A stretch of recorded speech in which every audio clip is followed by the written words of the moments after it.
جن کے دلوں میں درد نہیں ہے انسانیت کا، بہت سے ایسے دانشور ہیں جن کے احساس نہیں ہے کمزوروں کا، بہت سے ایسے اہل علم ہیں جن کے پڑوس میں لوگ فاقہ کش ہیں، ان کو احساس نہیں ہے۔ اس علم کا دنیا کو کوئی فائدہ نہیں ہے۔ قرآن کریم نے جو علم دیا ہے اسے انسانیت کو پہنچاؤ۔ دیکھو اللہ تبارک و تعالیٰ نے اپنے نبی کے ذریعے کمزوروں، ناداروں، محتاجوں سے نہیں کہا کہ اے پستی اٹھ تو بلندی کی طرف چل، مالداروں سے کہا وفی اموالہم حق معلوم للسائل والمحروم، اے بلندی تو نیچے اتر اور پستی میں بڑھ کے چل، ساری بستیوں کو سیراب کر۔ یہ اہل علم کی ذمہ داری ہے کہ وہ غریبوں اور ناداروں کا ہاتھ پکڑ کے چلے اور زندگی کی سیڑھیوں پر وہاں تک لے چلے جہاں تک وہ خود پہنچے ہیں۔ اگر وہ کرتے ہیں تو رسول کی امتی ہیں، قرآن کے داعی ہیں، اور اگر ایسا نہیں کرتے تو یہ علم تو یہودیوں کے پاس بھی ہے، نصرانیوں کے پاس بھی ہے، کافروں کے پاس بھی ہے۔ السلام علیکم ورحمۃ اللہ وبرکاتہ۔ ڈاکٹر حسن کمیلی صاحب قبلہ کی خدمت میں گزارش گزار ہوں کہ وہ مائک پر تشریف لائیں اور اپنی خطابت سے ہمارے اذہان کو اور منور فرمائیں۔ ڈاکٹر حسن کمیلی۔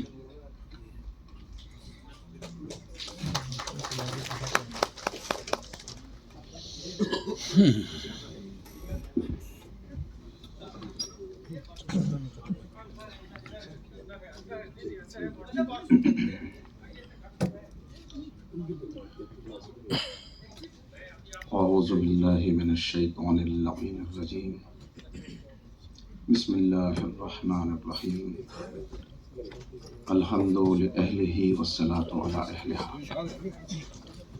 قال اللہ تبارک و تعالی فی کتابہ المجید وفرقانہ الرشید وقولہ الحق، بسم اللہ الرحمن الرحیم، لقد ارسلنا رسلنا بالبینات وانزلنا معهم الكتاب والمیزان لیقوم الناس بالقسط وانزلنا الحدید فیہ بأس شدید ومنافع للناس، صدق اللہ العلی العظیم۔ وہ دانائے سبل ختم الرسل مولائے کل، جس نے فروغ راہ کو بخشا، غبار راہ کو بخشا، فروغ وادی سینہ، نگاہ عشق و مستی میں وہی اول وہی آخر، وہی قرآن وہی فرقان وہی یاسین وہی طٰہٰ۔ صدر محترم، دائس پر بیٹھے ہوئے انتہائی قابل احترام مہمانان گرامی، خواتین و حضرات، السلام علیکم ورحمۃ اللہ وبرکاتہ۔ قرآن کریم کی جن آیات کو میں نے آپ کی خدمت میں تلاوت کیا، اس میں تمام انبیاء و مرسلین کی اس دنیا میں آمد اور بعثت کا مقصد بیان کیا جا رہا ہے کہ جناب آدم سے لے کر حضور ختمی مرتبہ تک جتنے انبیاء و مرسلین کو اللہ رب العزت نے اس دنیا میں انسانوں کی ہدایت کے لیے بھیجا، ان کا اصل مقصد لقد ارسلنا رسلنا بالبینات وانزلنا معهم الکتاب والمیزان لیقوم الناس بالقسط، اس دنیا میں ایک عدل پر مبنی معاشرے کی بنیاد رکھنا تھا، ایک انسانی معاشرہ، قرآنی معاشرہ، درد مند معاشرہ، انسانوں کے حقوق کا تحفظ کرنے والا معاشرہ، ایک ایسا معاشرہ اس زمین پر قائم ہو جائے۔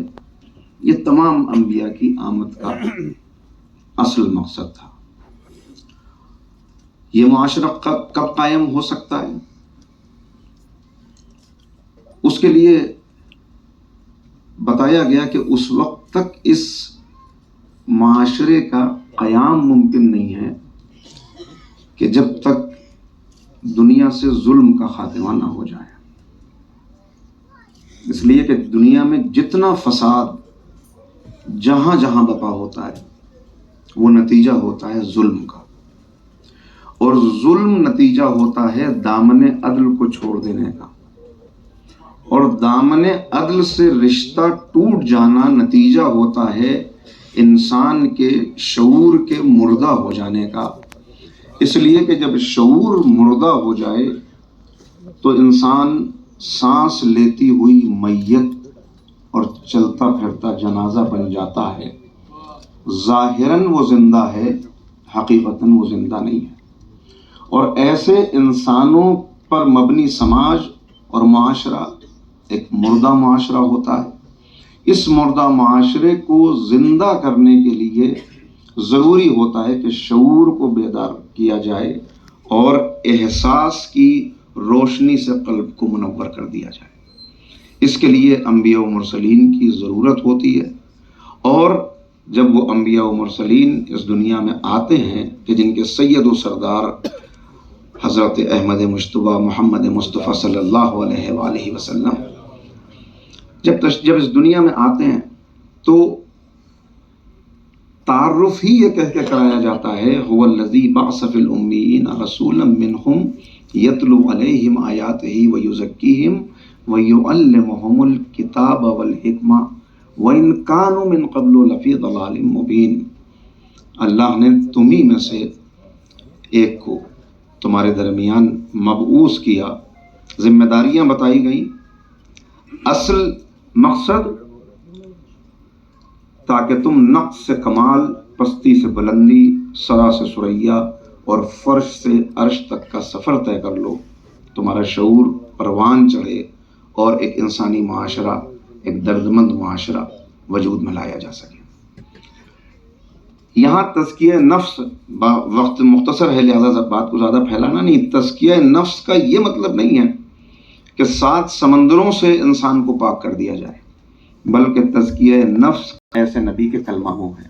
اب ذرا سا میں آپ کو متوجہ کرنا چاہتا ہوں کہ جب ہم ایسے نبی کے کلمہ گو ہیں کہ جن کا تذکرہ کرتے ہوئے، اس انقلاب کا ذکر کرتے ہوئے ہی، انقلاب کا اعتراف کس کس نے کیا وہ زیادہ وقت نہیں ہوگا کہ میں عرض کروں، لیکن اتنا عرض کروں ڈاکٹر مائیکل ہارٹ نے جب تاریخ کے 100 ان افراد کی فہرست مرتب کی کہ جنہوں نے تاریخ آدم و عالم پہ اثر چھوڑا، تو سر فہرست جس شخصیت کا انتخاب کیا وہ پیغمبر اکرم کی شخصیت تھی۔ اور جب اس سے یہ پوچھا گیا کہ کیا تم نے مذہب بدل لیا، کیا تم نے اب تم عیسائی نہیں رہے، مسلمان ہو گئے، کیوں تم نے جناب عیسیٰ کا انتخاب نہ کر کے نبی کریم کا انتخاب کیا، تو اس نے 2 جوابات دیے جن کو میں آپ کی خدمت میں مختصراً عرض کرتا ہوں۔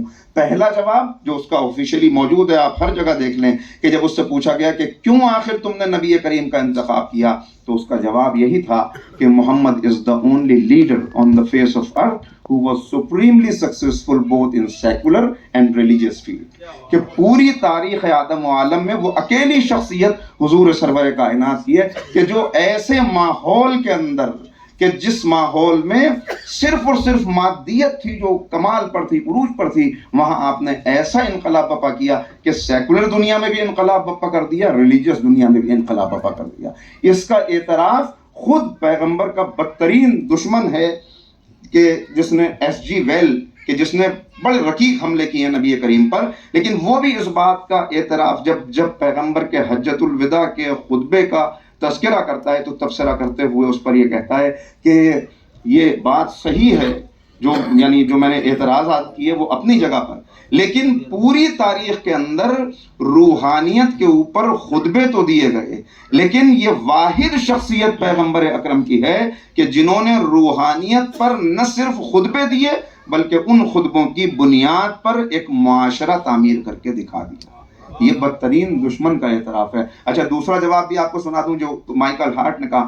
ایک موقع کے اوپر اس سے اور پوچھا گیا کہ کیوں آخر تم نے پیغمبر کا انتخاب کیا، تو اس نے کہا میں نے پوری طول تاریخ میں دیکھ لیا، مجھے کوئی ایسا باپ نہیں نظر آیا جو اپنی بیٹی کی تعظیم کے لیے کھڑا ہو جائے، وہ بھی ایسے معاشرے میں، ایسے ماحول میں، ایسی پستی میں کہ جہاں زندہ درگور کیا جا رہا ہو، وہاں جو بیٹی کی تعظیم کے لیے کھڑا ہو کر معاشرے کو عورت کے حقوق کا درس دیتا ہو، کہ ایسی شخصیت کے بارے میں قلم نہ اٹھاؤں، اس کا انتخاب نہ کروں تو کس کا انتخاب کروں۔ مگر آج المیہ کیا ہے؟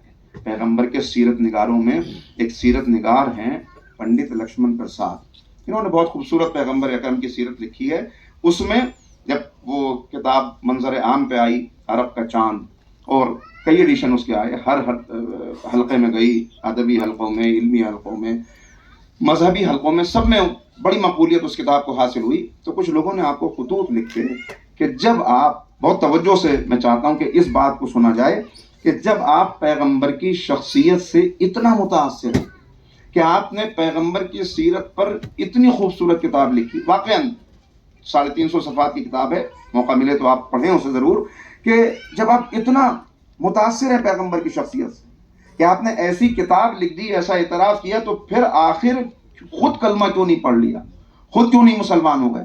اس نے جو جواب دیا ہے وہ لمحہ فکریہ ہے، گویا ہمیں آئینہ دکھایا ہے اس نے، اور ہماری ناکامی کا سبب ہے جو ایک غیر مسلم نے بیان کر دیا۔ کہتا ہے کہ آپ نے مجھ سے یہ پوچھا، 3rd ایڈیشن ہے کہ جس میں یہ پیج نمبر 5-6 پہ یہ جواب پورا خط ہے اس کا یہ انتخاب انہوں نے چھاپا، کہ آپ نے مجھ سے یہ سوال کیا کہ جب میں نے پیغمبر کی سیرت کو اس طرح بیان کیا تو آخر میں نے خود کلمہ کیوں نہیں پڑھ لیا؟ تو بات یہ ہے، جب میں مسجد کے سامنے سے گزرتا ہوں اور نمازیوں کو سجدہ کرتے ہوئے، رکوع کرتے ہوئے، عبادت کرتے ہوئے دیکھتا ہوں تو میرا دل کھینچنے لگتا ہے، اور میرے اندر سے ایک آواز آتی ہے کہ تیری نجات کا سامان یہی موجود ہے۔ میری پیشانی بھی سجدہ کرنے کے لیے مچلنے لگتی ہے، مگر جب میں مسجد سے چند قدم آگے جاتا ہوں اور مسلمانوں کو ان کی عملی زندگی میں دیکھتا ہوں تو میں اپنے آپ سے یہ کہتا ہوں کہ اگر نماز پڑھ لینے سے، روزہ رکھ لینے سے اور کعبے کا طواف کر لینے سے کوئی فرشتہ بن جاتا تو یہ سب کے سب فرشتے ہوتے، اور اس وقت جب میں ان کی سیرت کو نبی کریم کی سیرت سے ملاتا ہوں تو یہ کہنے پر مجبور ہوتا ہوں کہ ان کے جسم تو مسلمان ہیں مگر دل آج بھی کافر ہیں، اور جب اپنے آپ سے سوال کرتا ہوں تو آواز آتی ہے میرا جسم تو کافر ہے مگر دل مسلمان ہے۔ اور پھر میں یہ کہہ کے واپس پلٹ جاتا ہوں کہ اگر مسلمان ایسے ہوتے ہیں تو میں کافر ہی اچھا ہوں۔ یہ لمحہ فکریہ ہے۔ ناکامی، کیا ناکامی کا سبب ہے؟ آج کیوں آخر اڑائے کچھ ورق لالے نے، کچھ نرگس نے، کچھ گل نے، چمن میں ہر طرف بکھری پڑی ہے داستاں میری، یہ کیوں آخر ایسا ہے؟ معاف کیجیے گا، بچوں کو کنٹرول کر لیجیے، پیرنٹس کھیل رہے ارے بچے، ٹھیک ہے ادیب صاحب، بچے بھی ہیں۔ پیغمبر اکرم کی، دیکھیے ایک بات آپ کی خدمت میں عرض کروں، میں مثالوں کے ذریعے بات پیش کرنے کی کوشش کرتا ہوں تاکہ بچوں کے ذہنوں میں بھی محفوظ ہو جائے۔ میرے بزرگ یہاں تشریف فرمائے، مجھ سے کہیں زیادہ نظر رکھنے والے، مجھ سے کہیں بہتر گفتگو کرنے والے، مگر ایک تو بات ہے، آپ نے دریا کو دیکھا ہے، بہتا ہوا دریا، بہتے ہوئے دریا کی طرف لوگ آتے ہیں، سب اپنے اپنے اعتبار سے آتے ہیں۔ ایک شخص آیا، برتن لے کے آیا، اس کو اس میں سے پانی بھرنا تھا۔ ایک دوسرا شخص آیا، اسے دریا کی سیر کرنی تھی۔ ایک تیسرا شخص آیا، اس نے جال ڈال دیا۔ ایک چوتھا شخص آیا، اس نے غوطہ لگایا۔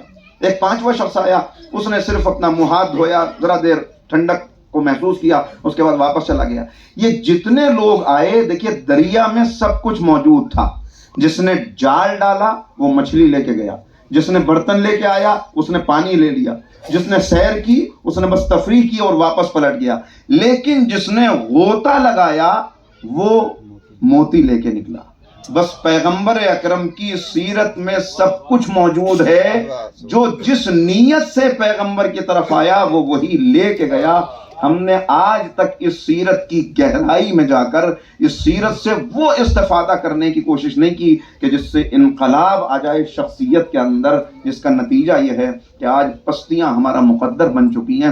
آپ ذرا سا غور کریں، دیکھیے جب کوئی، جو بات میں نے عرض کی شاید اس کی تشریح زیادہ نہ کر سکوں، کہ اصل مقصد ہے ایک ایسا معاشرہ قائم کرنا کہ جس معاشرے میں امن ہی امن ہو۔ ایسا معاشرہ کب قائم ہوگا؟ پیغمبر اکرم نے قائم کر کے دکھایا۔ اگر وہی سیرت آگے بڑھ جاتی، اگر ویسی، اصل مسئلہ کیا ہے؟ دیکھیے جب کوئی شے اپنے مقصد کو کھو دیتی ہے تو بنانے والے کی نظر میں اس شے کی کوئی اہمیت نہیں رہتی۔ میں پھر ایک مثال دوں تاکہ بات واضح ہو۔ یہ قلم ہے جو جیب کی زینت بنا ہوا ہے، یہ قلم، اس کا مقصد ہے لکھنا، یہ جب تک لکھ رہا ہے جیب کی زینت بنا ہوا ہے، لیکن لکھتے لکھتے ذرا رکا تو پہلے انسان دو چار جھٹکے دیتا ہے کہ شاید اپنے مقصد پہ واپس آ جائے۔ لیکن اس وقت بھی جب واپس نہیں آتا تو اب ہارڈ سرفیس پہ چلائے گا, دیوار پہ چلائے گا, آخر میں گاربیج میں ڈال دے گا کہ یہ جیب میں رکھنے کے لائق نہیں ہے. بالکل اسی طرح اللہ رب العزت نے بندوں کو ایک مقصد دے کے اس دنیا میں بھیجا ہے. جب تک بندے مقصد پر باقی رہتے ہیں اللہ کی نظر میں ان کی قدر و قیمت رہتی ہے. ورنہ یہ عطا تو اپنے دشمنوں کو بھی کرتا ہے, رزق تو یہ فرعون اور نمرود کو بھی دیتا ہے. جب یہ اپنے مقصد سے ہٹنے لگتے ہیں تو پہلے آزمائش کے 2-4 جھٹکے دیے جاتے ہیں کہ شاید واپس پلٹ آئیں. یہ آزمائش کے جھٹکے ہیں جو اس وقت چل رہے ہیں کہ اب بھی اپنے مقصد پہ واپس پلٹ آؤ, اور اگر پھر بھی اپنے مقصد پہ واپس نہ آئیں تو قرآن کریم آواز دیتا ہے وَلَا تَكُونُوا كَالَّذِينَ نَسُوا اللَّهَ پلٹ کے یاد رکھو نہ ہو جانا ان لوگوں کی طرح کہ جنہوں نے اللہ کو بھلا دیا.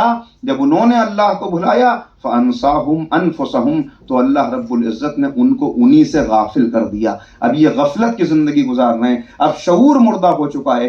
یہ غفلت کی زندگی کا مطلب کیا؟ اپنے آپ سے غافل ہو جانے کا مطلب کیا ہے؟ ان کو ہوش نہیں رہتا کہ ہمارے بال بکھرے ہوئے ہیں, بالوں کو بنا لیں, کپڑے میلے ہو گئے ان کو بدل لیں, بدبو آ رہی جسم سے نہا لیں. نہیں, یہ مطلب نہیں ہے.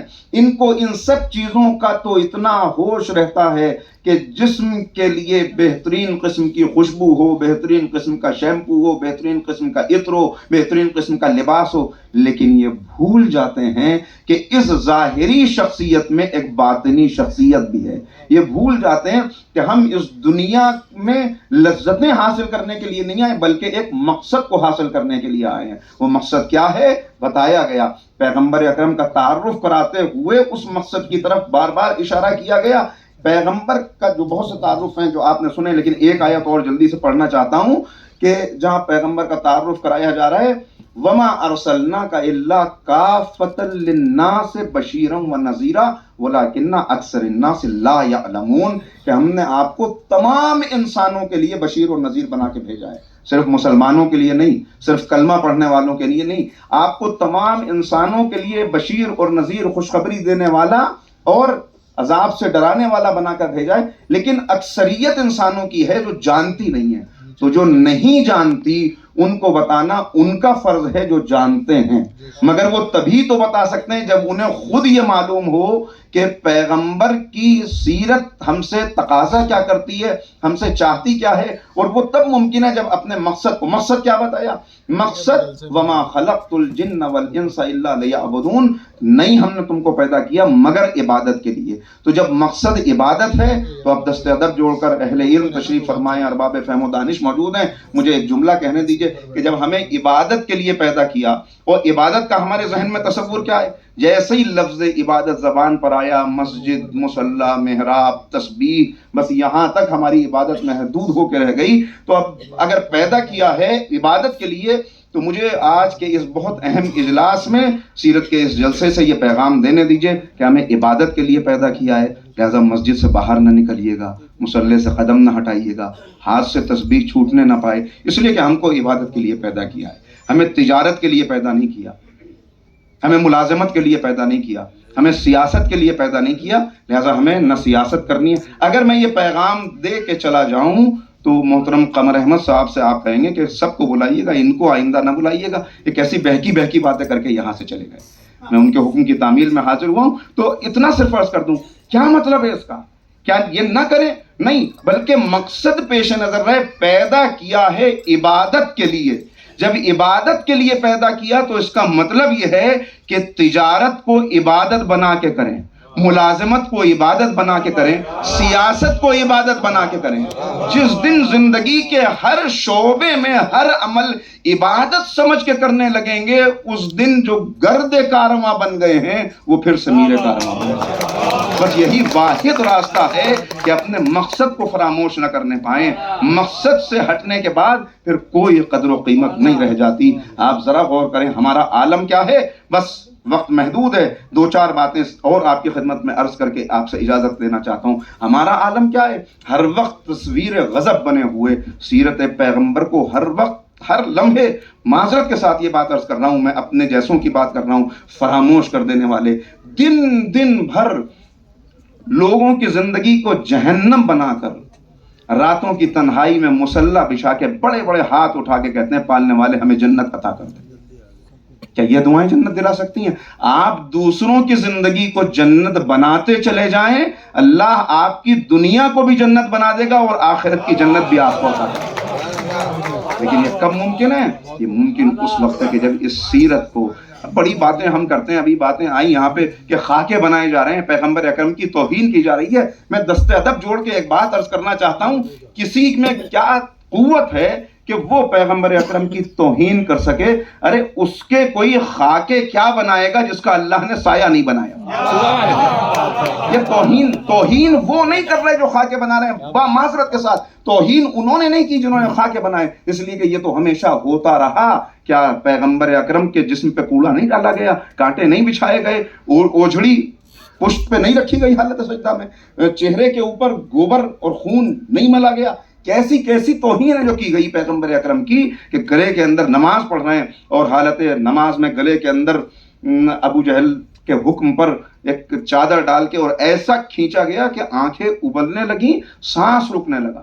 طائف کے سفر میں جو لہو لہان ہوئے پیغمبر اکرم، تو عالم کیا تھا کہ ملائکہ میں کوہرام بپا ہو گیا، اور کا پالنے والے حکم دے آئے پیغمبر اکرم کی خدمت میں آ کے جبرائیل کہہ رہے ہیں کہ یا رسول اللہ ایک مرتبہ اشارہ کر دیجئے، ان دونوں پہاڑوں کو آپس میں ملا دوں، یہ سرما سرما ہو جائیں۔ کہا نہیں، میں ان کو ختم کرنے کے لیے نہیں آیا، میں ان کی ہدایت کے لیے آیا میں ان کی ہدایت کے لیے آیا ہوں۔ یہ صورت جب سامنے ہو تو اب ہم اپنے آپ پہ غور کریں، توہین وہ کر رہے ہیں کہ جو خاکے بنا رہے ہیں، یہ تو ہمیشہ ہوتا رہا، یا توہین وہ کر رہے ہیں جو پیغمبر کا کلمہ پڑھ کے ابو لہب کے راستے پہ چل رہے ہیں، جو نبی کریم کا کلمہ پڑھ کے ابو جہل کے راستے پہ چل رہے ہیں۔ زندگی مختصر زندگی ہے، اسی زندگی سے آخرت کی نجات کا پروانہ لے کے یہاں سے جانا ہے، لہٰذا پلٹنے کی ضرورت ہے، غور و فکر کرنے کی ضرورت ہے۔ جب تک ہم واپس نہیں آئیں گے، کیا ہے سیرت کے ایک ایک لمحے آپ دیکھتے چلے جائیں، غیر مسلموں کے ساتھ پیغمبر کا کیا برتاؤ ہے۔ ہم تو اپنوں کے ساتھ بھی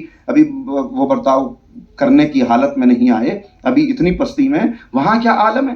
ایک دو مثالیں صرف آپ کی خدمت میں عرض کر دوں کہ جب نبی کریم مدینے پہنچے، ایک منظر میں نے پیش کر دیا کہ ابھی نماز کا حکم نہیں دیا، روزے کا حکم نہیں دیا، ابھی پیغمبر اکرم نے معاشرہ قائم کیا، تم ایک دوسرے کے بھائی ہو، اور بھائی ہونے کا تقاضا یہ ہے کہ تمہیں قربانی دینی پڑے گی، ایثار کرنا پڑے گا۔ یہ ایثار ہی ہے جو انسان کو مضبوط کرتا ہے۔ واضح طور پہ آواز ہو رہی ہے احسب الناس ان یترکوا ان یقولوا آمنا وهم لا یفتنون لقد فتنا الذین من قبلہم۔ لوگوں نے یہ سمجھ لیا کہ زبان سے کلمہ پڑھ دینے سے اور یہ کہہ دینے سے کہ ہم مسلمان ہو گئے، ان کو مسلمان مان لیا جائے گا، تسلیم کر لیا جائے گا۔ نہیں، یہ سمجھ رہے ہیں تو سخت غلط فہمی میں ہے کہ کوئی آزمائش نہیں ہوگی، کوئی امتحان نہیں ہوگا، کوئی سختی نہیں آئے گی۔ لقد فتنا الذین من قبلہم، ہم نے ان سے پہلے والوں کو بھی آزمایا ہے اور لازماً ان کو بھی آزمایا جائے گا۔ امتحان، آزمائش، سختیاں، یہ کوئی پھولوں کی سیج نہیں ہے، کانٹوں بھری راہ ہے کہ جس پہ چلتے ہوئے انسان کامیابی کی راہ کو طے کر سکتا ہے۔ اسی مدینے میں اب جب پیغمبر تشریف لائے تو مدینے کے اندر جو غیر مسلم پہلے سے آباد ہیں، جو اہل کتاب ہیں، ان کے ساتھ جو پیغمبر نے معاہدہ کیا ہے، میثاق مدینہ، یہ پوری تاریخ عالم کا پہلا ریٹن کانسٹیٹیوشن ہے جو پیغمبر اکرم نے مرتب کیا، کہ ہماری، اس لیے کہ سب نے متفقہ طور پہ پیغمبر کو اپنا حاکم تسلیم کیا ہے۔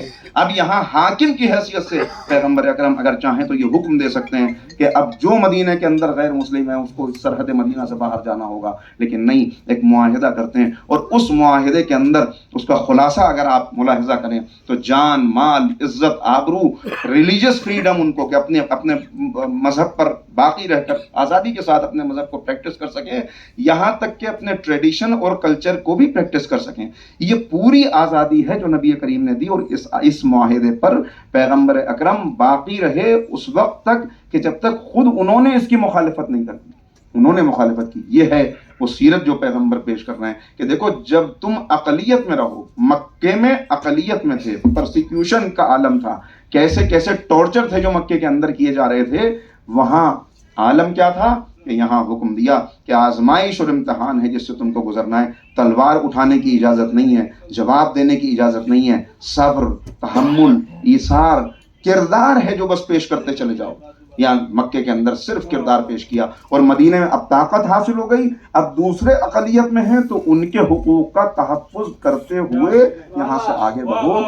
یہی چیز دیکھیے، میں بس اور مختصر کروں بات کو، اصل مسئلہ کیا ہے؟ یہ معاشرہ جس کا میں نے تذکرہ کیا، اس معاشرے کی روح کیا ہے؟ اس معاشرے کی روح انسان کا دین سلامت رہے، جان مال سلامت رہے، نسل اور عقل سلامت رہے، یہ 5 چیزیں ہیں۔ دین سلامت رہے، اس لیے شرک اور کفر سے اسے دور کیا کہ اپنے آپ کو شرک اور کفر سے محفوظ کرنا۔ جان سلامت رہے، اس لیے بتا دیا کہ ایک سچا مسلمان وہ ہے کہ جو کسی کو بھی، قرآن کریم نے واضح طور پہ کہہ دیا، من قتل نفسا بغیر نفس و فساد فی الارض فکأنما قتل الناس جميعا، جس نے کسی ایک کو بے گناہ قتل کر دیا اس نے پوری انسانیت کو قتل کر دیا، اور جس نے کسی ایک کو بچا لیا اس نے پوری انسانیت کی حفاظت کی۔ لہذا شرک اور کفر سے دور رہنا تاکہ دین محفوظ رہے، قتل سے دور رہنا تاکہ جان محفوظ رہے، ڈاکے اور قذاقی سے دور رہنا تاکہ مال محفوظ رہے، اپنا بھی اور دوسرے کا بھی، زنا سے دور رہنا تاکہ نسل محفوظ رہے، شراب اور نشے سے دور رہنا تاکہ عقل محفوظ رہے۔